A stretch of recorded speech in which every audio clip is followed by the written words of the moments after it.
तो hello guys, कैसे हैं आप लोग। तो गैस, मैं आप लोग जानते हो कि मैं दिल्ली में टैक्सी चलाता हूं और दिल्ली में टैक्सी चला के कितने कमा लेता हूं, ये सब लोगों को लगता है कि हाँ भाई टैक्सी चला के कितना कमाता है, कितना कमाना चाहिए, कितना नहीं कमाता है। ये चीज़ बताया करो, ये चीज़ दिखाया करो, ठीक है ना। तो ज़रूर मैं इस ब्लॉग में आप लोग को हर चीज़ बताऊँगा कि क्या क्या दिक्कतें आता है और कितना कमा लेता हूँ एक दिन में, ठीक है ना गैस। तो आप लोगों को मैं सारा चीज़ आज दिखाऊंगा इस वीडियो में, और सारा चीज़ ध्यान से सुनना, ध्यान से सीखना, ताकि आप लोग को सारा कुछ समझ में आ जाए, ठीक है ना। तो इस समय मैं खड़ा हूँ दिल्ली में, और दिल्ली में आप लोगों को मैं बताना चाहूँगा कि दिल्ली में क्या क्या चीज़ के सामना करने पड़ता है, क्या क्या चीज़ के देखने पड़ता है, ठीक है ना। क्योंकि दिल्ली में ही ऐसे ऐसे काम होता है जो काम नहीं होने चाहिए, ठीक है ना। तो चलो मैं बताना शुरू करता हूँ। टैक्सी ड्राइवरी में लाइन में दोस्तों, कि मैं सबसे पहले सुबह सुबह ही उठ जाता हूँ, ज़्यादा सुबह नहीं, क्योंकि मेरे पास जो प्राइवेट बुकिंग होता है मैं उसको लेके आता हूँ, और उसी को लेके ही मतलब मैं जाता हूँ। जो ज़्यादा से ज़्यादा मेरे को जो जिसको लेके आता हूँ ना, सुबह कभी 8 बजे, कभी 7 बजे, कभी 6 बजे, कभी 5 बजे, कभी 4 बजे। 4 बजे तो नहीं, समझ लो 7 बजे के बाद ही कॉलेज खुलता है, तो 7 बजे मतलब समझ लो निकल जाता है। तो मैं सुबह 5 बजे 4 बजे उठ जाता हूँ, 6 बजे उठ जाता हूँ, अपना नहाया धोया, गाड़ी भी धोना होता है, फ्रेश होना होता है। जहाँ रहता हूँ मैं वहाँ बाथरूम वगैरह भी लाइन वगैरह लग जाता है, क्योंकि काफ़ी सारे लोग जाते हैं बाथरूम में, तो उसी बाथरूम में मैं भी यूज करता हूँ, ठीक है ना दोस्तों। तो मैं सुबह, आज मैं उठा था, आज शुक्रवार के दिन है, आज उठा था मैं 6 बजे, क्योंकि 8 बजे पिकअप था। रात को मेरे को लगा था कैंसिल हो जाता है, क्योंकि 2-3 शुक्रवार से प्राइवेट बुकिंग नहीं होता है। तो आज ड्यूटी था, तो मैं सुबह उठ गया 6:30-7 बजे, 6:30 बजे करीब उठा था। उठते ही फटाफट गया मैं, सबसे पहले गाड़ी धोया, क्योंकि गाड़ी बहुत ज़्यादा गंदी हो गया था। परसों जो गाड़ी चला था बारिश में, जो मैं भिवानी गया था, बारिश में सारे पूरे रोड, बारिश थोड़ा थोड़ा बारिश होता गया, पूरे गाड़ी बहुत ज़्यादा गंदे हो रहा था। मैं सोच रहा था कि गाड़ी को वॉश करवाऊंगा बाहर से, लेकिन मैं सोचा फिर 2-4 दिन बाद मुझे जो है सर्विस करवाना है, तो सर्विस में ही करवाऊंगा, 2-4 दिन बाद ही तभी धुलवाऊंगा। 2 दिन बाद अभी धुलवाऊं, रोड भी कीचड़ कीचड़ है, धुलवाने के कोई फायदा नहीं, ठीक है ना। तो इसलिए मैं कहूँगा कि सर्विस जब तक होता है तब तक अभी 2-4 दिन और चल जाएगा, जब तक के लिए मैं खुद ही अपना धो लेता हूँ जब तक। इसलिए फटाफट गया, गाड़ी धोया, फटाफट गाड़ी धो के 7:30 पौने 8 बज गया। नाश्ता भी ढंग से नहीं कर पाया, मैं सिर्फ चाय पिया और निकल गया। तो चाय पी के निकल तो गया मैं, लेकिन चाय पीछे निकलने के बाद मैं सीधा कस्टमर के गया, टाइम नहीं बचा था मेरे पास। कस्टमर के पास गया, कस्टमर को पिकअप किया, वो 10 मिनट में आ गया। जब तक मैं 1-2 शॉर्ट डाल दिया मैंने यूट्यूब पे, फेसबुक पे शॉर्ट वगैरह डाल दिया, डाल बना के। वो शॉर्ट तो अभी ब्लॉग तो भी नहीं डाल पा रहा हूँ, जब तक मैंने डाल दिया। उसको पिकअप किया, आ गया 10, सवा 8 बजे, 8:15-20-25 मिनट में आया था। तो आने के बाद उसको पिकअप किया फटाफट। मैं राजीव चौक वाला रास्ता से, सदर बाजार रास्ता से, सोना चौक रास्ता है, उस रोड से निकलता हूँ हमेशा डेली। उसके बाद इफ्को चौक, रजोकड़ी, महिपालपुर, ढोला कुआं, नारायणा फ्लावर, मायापुरी होकर डायरेक्ट कस्टमर के पास। आज तो मेरे पास टाइम नहीं लगा, टाइम ज़्यादा नहीं लगा, क्योंकि जाम ज़्यादा नहीं था। आज मैं 1 घंटा से पहले पहले ही पहुंच गया, और कल के दिन में मुझे पौने 2 घंटा लग गया था। इतना ज़्यादा ट्रैफिक, पूरे ढोला कुआं जाम, महिपालपुर जाम, रजोगढ़ी टोल जाम। ये रोड जो है ना दोस्तों, हद से ज़्यादा ट्रैफिक लगने लग गया है। तो रोड पे हद से ज़्यादा ट्रैफिक लगता है, हद से ज़्यादा जाम लग जाता है।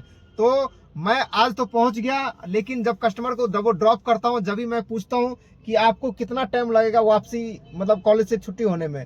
क्योंकि जब भी मैं कॉलेज आया हूँ, कभी 1:30 बोलता है तो 3 बजे छुट्टी होता है, कभी 2:30 बोलता है तो 4 बजे छुट्टी होता है, कभी 12 बोलता है तो 2:30 बजे छुट्टी होता है, 1:30 बजे छुट्टी होता है। कभी टाइम का फिक्स नहीं है कॉलेज में। इस कॉलेज में आता तो हूँ, लेकिन फिर मेरा पूरा टाइम खराब होता है, पूरा पूरा दिन खराब होता है। तो कोई दिक्कत नहीं, क्योंकि जहाँ मैं नौकरी करता हूँ उन्हीं की लड़की है, इसलिए मैं लेके आता हूँ। पैसा इनके चक्कर में ज़्यादा नहीं कमा पाता हूँ, क्योंकि मेरे पास प्राइवेट भाड़ा होता है। तो चलो भैया है, अंकल आंटी भैया भाभी कितना बहुत ज़्यादा मेरे को मानता है पूरे फैमिली, इसलिए मैं कभी कभी कुछ नहीं बोलता हूँ इनको भी। तो कोई दिक्कत नहीं, तो मैं लेके आता हूँ, लेके जाता हूँ। अगर ऑनलाइन वगैरह में काम करूँ तो डेली 3,000 4,000 2,500 3,000 4,000 काम करता हूँ। और भाभी भैया की लड़की लेके आता हूँ तो ज़्यादा नहीं कर पाता, कभी 1500, कभी 1800, कभी 1250 ऐसे इसी में रह जाता हूँ, क्योंकि दुकान पे भी मुझे काम करना होता है। तो चलो कोई बात नहीं, आज लेके आया हूँ। शुक्रवार के दिन था, और संडे शनिवार को फुल टाइम मेरे को मिलता है काम करने के लिए। भैया भी मेरे को बहुत अच्छा मानता है, छोटे भैया, बड़े भैया, अंकल जी, हद से ज़्यादा मेरे को मानता है, जितना किसी लड़के को नहीं मानता है जितना मुझे मानता है, ठीक है ना। तो मैं भी बहुत अंकल आंटी भैया भाभी को बहुत मानता हूँ। तो मैं लेके तो आ गया हूँ आज भी, और यहाँ पे मैं वेट कर रहा हूँ, देखता हूँ कब तक निकलता है। आज के टाइम बोला है 12:30, मतलब 12:30 बजे के टाइम दिया है मुझे निकलने के। लेकिन 12:30 बजे कभी निकलता नहीं है, लेकिन कभी कभी निकल भी जाता है, कभी जल्दी छुट्टी हो जाता है। लेकिन कई दिनों से जल्दी छुट्टी नहीं हुआ है। जो टाइम बोला उसके बाद ही 1 आध घंटा बाद छुट्टी हुआ। कल भी बोला था 12:30 बजे छुट्टी हुआ लेकिन 2:45 बजे जाके। आज वेट करता हूँ, मैं कहीं गया नहीं ओला ओवर में काम करने के लिए, क्योंकि सारे ड्यूटी जो बज रहा था ना, गुड़गांव का ज़्यादा ड्यूटी इस समय बचता है, नोएडा का भी बचता है, तो मैं कहीं नहीं जा पाता हूँ इनको छोड़ के। क्योंकि भाई चले तो जाऊँ, वहाँ से मुझे खाली आने पड़ता है 2.5 घंटा का टाइम में। आप जानते हो 10 बजे मैं ड्यूटी लेके जाऊंगा तो 11, साढ़े 11, 12 बज जाएगा मुझे जाते जाते, क्योंकि 1.5 घंटा ज़्यादा लग जाता है गुड़गांव वगैरह में जाने में, इतना ज़्यादा ट्रैफिक होता है। तो मैं नहीं गया कहीं भी, तो कोई दिक्कत नहीं। अभी मैं यहीं पे वेट कर रहा हूँ। देख लो 11:30 बज गया, ये कॉलेज है सामने, इसी कॉलेज के पास हूँ, वेट कर रहा हूँ। 1:30 बजे 12 बजे तक वेट करूंगा, 12, साढ़े 12 बजे तक, 12 बजे तक वेट करके पहले पेट्रोल डलवा लिया हूँ, CNG डलवा लिया हूँ, हवा डलवा लिया हूँ, वेट कर रहा हूँ काफ़ी देर से। तो कोई दिक्कत नहीं, 2-2.5 घंटा वेट करना है। उसके बाद मैं थोड़ी देर में जाके नाश्ता भी कर लूँगा, यहीं भी जाता हूँ, नाश्ता वगैरह कर लूँगा, कुछ खाना ना खा लूँगा। उसके बाद फिर अगर छुट्टी हो गया 12:30 बजे से पहले तक फ्री हो गए, 12:30 बजे तक छुट्टी होगा इनका, 12:30 छुट्टी हो चाहे 1 छुट्टी हो, फ्री होके बैठूंगा।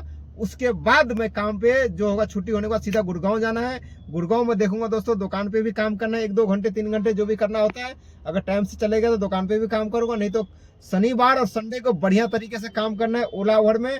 ओला ओवर में इस तरीके से काम करूंगा दोस्तों कि काफ़ी सारा पैसा मेरे पास नहीं है, बिल्कुल भी पैसा नहीं है जो मैं काम करूंगा, क्योंकि प्राइवेट बुकिंग में मेरे पास कई दिन से पैसे नहीं आया है, तो इसलिए मेरे पास बुकिंग नहीं है। प्राइवेट बुकिंग में जो भिवानी गया था उसका पैसा दिया था, वो मैंने छोटे भाई को दे दिया, क्योंकि वो उस दिन उनको भी उसको लेके आना था, उन्हीं लड़की को जो प्रगति मैदान जाना था, जो कॉलेज में आता है उनको, वो भी भाड़ा था, वो भी 2-2 भाड़ा था एक ही दिन में। तो मैं बड़े बड़ा भाड़ा लेके चला गया था भिवानी वाला, क्योंकि वो नहीं गया, लंबे टूर में उसको दिक्कत हो जाता है, इसलिए वो नहीं गया। तो मैं तो आ गया हूँ, कोई दिक्कत नहीं। अब देखते हैं यहाँ पे क्या होता है नहीं होता है, ठीक है दोस्तों। तो आप लोग नए लोग हैं दोस्तों, तो सब्सक्राइब कर लो चैनल को। मैं कोशिश करूंगा बहुत अच्छे तरीके से वीडियो डालने के, अच्छा कोशिश करतूंगा दोस्तों। अभी इतना मजबूर हूँ कि ना मैं फ़ोन खरीद पा रहा हूँ, ना माइक खरीद पा रहा हूँ, ना मेरे पास कोई सेटअप है, ना कोई मेरे पास टूल है, ना मेरे पास कोई बंदा है जिससे मैं काम करवा सकूँ। और खुद इतना ज़्यादा मजबूरी हूँ कि मेरे पास सबसे कुछ लेने के लिए पैसे नहीं है। तो जैसे दोस्तों, आप लोग को प्यार मोहब्बत इतना बड़ी बात है दोस्तों। पहले मैं बोल नहीं पाता था, लेकिन अब बोलता हूं तो चुप होने के नाम नहीं लेता दोस्तों। तो इसलिए कहूंगा दोस्तों, ऐसे ऐसे प्यार मोहब्बत बनाते रहो ताकि मैं कुछ कर पाऊँ दोस्तों। मेरे गाड़ी के सीट फटा हुआ है, मेरे गाड़ी के पूरे मैट खराब हो गया, फर्श मैट खराब हो रहा है, बहुत ज़्यादा दिक्कत हो रहा है। सिर्फ पैसे की वजह से मैं कुछ नहीं करवा पाता हूँ। पैसा ही आप जानते हो दोस्तों कि मैं सिर्फ एक छोटा सा एक टूल लिया था, ये जो यही बाजार से लिया था, बाकी इससे भी काम नहीं कर पाता हूँ। अगर इससे मैं काम करूँ तो मुझे माइक की जरूरत पड़ता है, माइक नहीं है मेरे पास। और माइक जानते हो, ये ब्लूटूथ से भी काम कर रहा हूँ ताकि आपकी आवाज़ जा सके। और गाड़ी में ही वीडियो इसलिए बनाता हूँ कि आवाज़ थोड़ा सा क्लियर आए, बाहर रोड पे बहुत ज़्यादा आवाज़ आता है। नॉइस कैंसिलेशन के लिए आपको माइक की जरूरत पड़ता है दोस्तों, बहुत ज़्यादा जरूरत पड़ता है। माइक सबसे इंपॉर्टेंट चीज़ है जो आपको वीडियो बनाने के लिए माइक की जरूरत पड़ेगा। ब्लॉगिंग के लिए सबसे ज़्यादा जरूरी माइक ही है, तो मेरे पास वही चीज़ नहीं है मेन। और मोबाइल तो चलो जो है उससे तो मैं बना ही रहा हूँ, अभी शॉर्ट वगैरह अभी तो बना रहा हूँ, ताकि छोटे वीडियो बनाओ तो शॉर्ट के लिए ठीक होता है, लेकिन बड़े वीडियो के लिए मुझे माइक की जरूरत पड़ेगा। और मैं बहुत जल्दी कोशिश करूंगा दोस्तों। इतना ज़्यादा दिक्कत है, लोग कर्ज वगैरह मेरे पास इतना ज़्यादा है, काफ़ी सारा मेरे पास कर्ज है कि मैं उस टेंशन के वजह से अभी कुछ भी नहीं खर्च कर पा रहा। मोबाइल लेने के लिए, माइक लेने के लिए कम से कम दोस्तों मैं लोन पे भी लूँगा तो 20-25 हज़ार रुपया चाहिए, 50-60 हज़ार का मोबाइल लेने पड़ेगा। क्योंकि ब्लॉगिंग के लिए आपको जितना बढ़िया मोबाइल होगा उतना ही बढ़िया क्वालिटी बनेगा। और क्वालिटी के लिए आप जानते हो, सैमसंग का मोबाइल लो या आईफोन, 2 ही फ़ोन वेस्ट है। जो महंगा मोबाइल लोगे तो उसमें जब कामयाब हो पाएगा ये। और ये चीज़ के लिए दोस्तों मैं जो भी होगा दोस्तों, जितना भी दुख दर्द झेल रहा हूँ, जितना पैसे का तकलीफ झेल रहा हूँ, झेलते रहूंगा, लेकिन अब नहीं छोड़ूंगा। चाहे दोस्त आप मेरे वीडियो किसी के पास पहुंचे, अच्छा लगे बुरा लगे, मुझे कोई फर्क नहीं दोस्तों। और मैं ब्लॉगिंग करते रहूंगा, अपने लाइफ के सच्चाई जो चीज़ होगा मेरे ज़िंदगी में हुआ है, जो होने वाला है, जो होगा, वो चीज़ मैं आप लोगों को दिखाते रहूंगा, ठीक है ना। अब मैं कसम खा लिया हूँ कि